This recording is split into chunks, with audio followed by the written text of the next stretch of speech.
नाबालिग द्वारा काम कराए जाने से युवा सेना जिला प्रमुख विक्रांत सहारे ने कंपनी प्रबंधन के बाल कामगार आयुक्त को शिकायत की, जिससे बौखलाए कंपनी प्रबंधक ने सहारे के खिलाफ 5 लाख रुपए की फिरौती मांगने की झूठी शिकायत पुलिस स्टेशन में दर्ज कराई थी।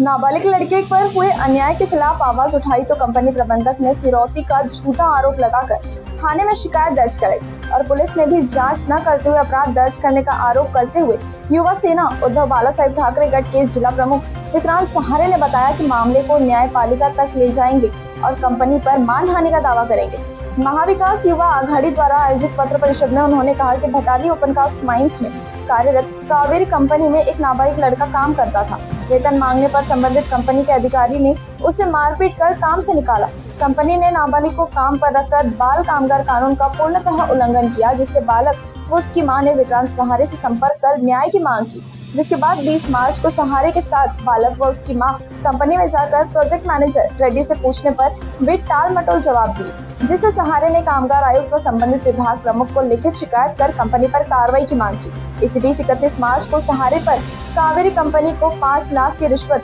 मांगने का आरोप लगाकर रामनगर पुलिस थाने में अपराध दर्ज कराया। रेड्डी ने शिकायत में दावा किया है कि 20 मार्च को उनके 2 कर्मचारी सहारे के कार्यालय में गए और सहारे ने कहा कि मेरे 10 लोगों को काम पर ले और 5 लाख रुपए मांगे, ऐसी शिकायत में कहा है। इस शिकायत को झुटलाते हुए सहारे ने बताया कि 2 लोग कभी कार्यालय में आए ही नहीं। शिकायत में जिस 2 कर्मी का नाम है उसमें एक कर्मी ने शपथ पत्र दिया कि ऐसा कुछ नहीं हुआ। कंपनी प्रबंधक ने कर्मचारियों के नाम डालकर पुलिस को गुमराह किया।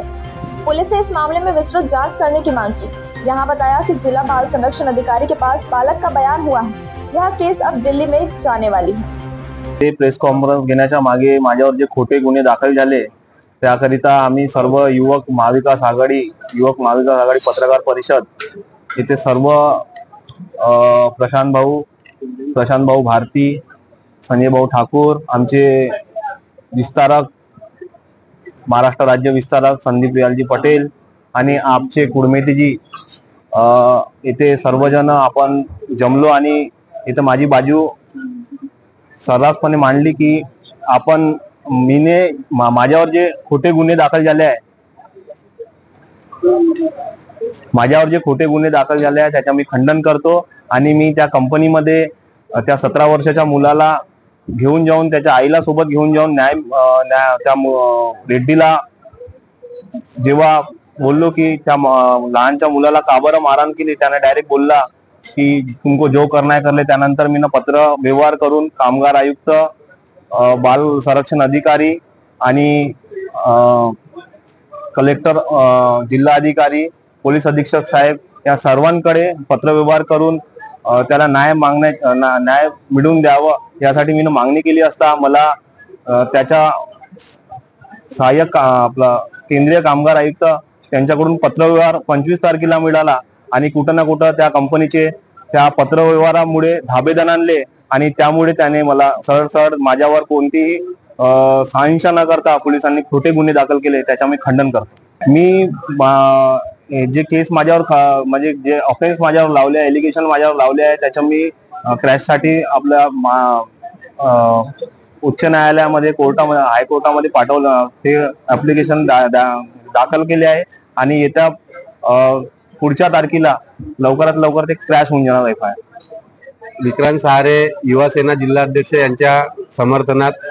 युवा महाविकास आघाडीतर्फे प्रेस कॉन्फरन्स घेण्याचा उद्देश हा होता की विक्रांत सहारेवर जो खोटे गुन्हे दाखल झालेले आहेत, एका नाबालिग